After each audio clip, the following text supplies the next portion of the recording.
People say, one can't help one's thoughts, but one can. The control of the thinking machine is perfectly possible. And since nothing whatever happens to us outside our own brain, since nothing hurts us or gives us pleasure except within the brain, the supreme importance of being able to control what goes on in that mysterious brain is patent. This idea is one of the oldest platitudes, but it is a platitude whose profound truth and urgency most people live and die without realizing. People complain of the lack of power to concentrate, not witting that they may acquire the power if they choose. And without the power to concentrate, that is to say, without the power to dictate to the brain its task and to ensure obedience, true life is impossible. Mind control is the first element of a full existence. Hence, it seems to me, the first business of the day should be to put the mind through its paces. You look after your body, inside and out. You run grave danger in hacking hairs off your skin. You employ a whole army of individuals, from the milkman to the pig killer, to enable you to bribe your stomach into decent behavior. Why not devote a little attention to the far more delicate machinery of the mind, especially as you will require no extraneous aid? It is for this portion of the art and craft of living that I have reserved the time from the moment of quitting your door to the moment of arriving at your office. What? I am to cultivate my mind in the street? On the platform? In the train? And in the crowded street again? Precisely. Nothing simpler. No tools required. Not even a book. Nevertheless, the affair is not easy. When you leave your house, concentrate your mind on a subject, no matter what, to begin with. You will not have gone 10 yards before your mind has skipped away under your very eyes and is lurking round the corner with another subject.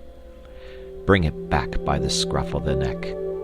Ere you have reached the station, you will have brought it back about 40 times. Do not despair. Continue. Keep it up. You will succeed. You cannot by any chance fail if you persevere.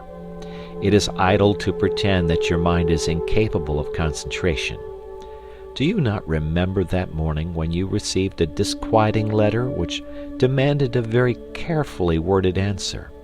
How you kept your mind steadily on the subject of the answer without a second's intermission until you reached your office, whereupon you instantly sat down and wrote the answer.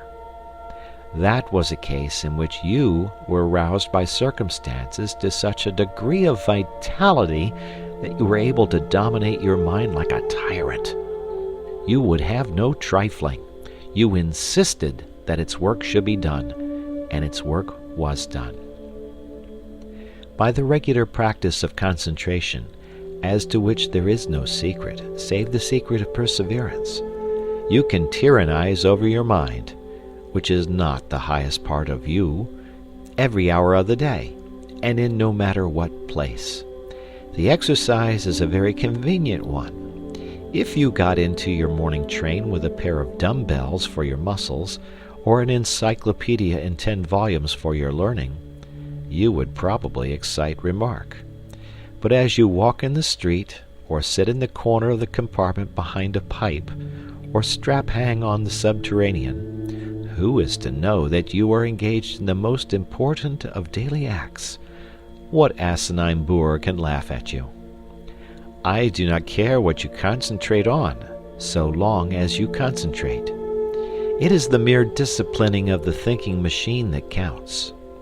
But still, you may as well kill 2 birds with 1 stone and concentrate on something useful.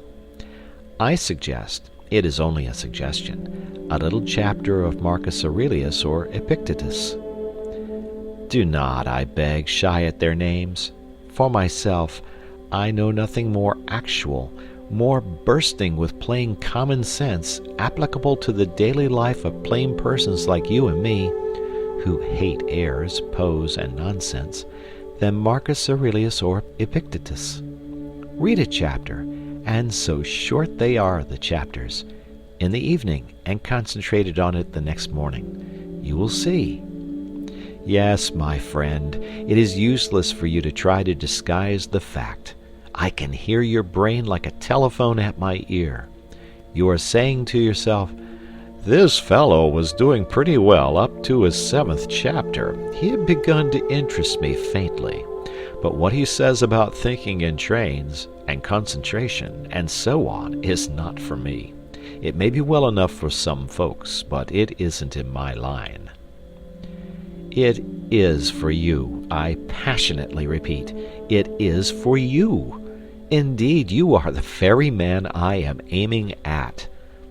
Throw away the suggestion, and you throw away the most precious suggestion that was ever offered to you. It is not my suggestion.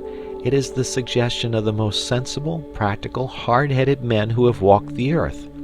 I only give it to you at second hand. Try it.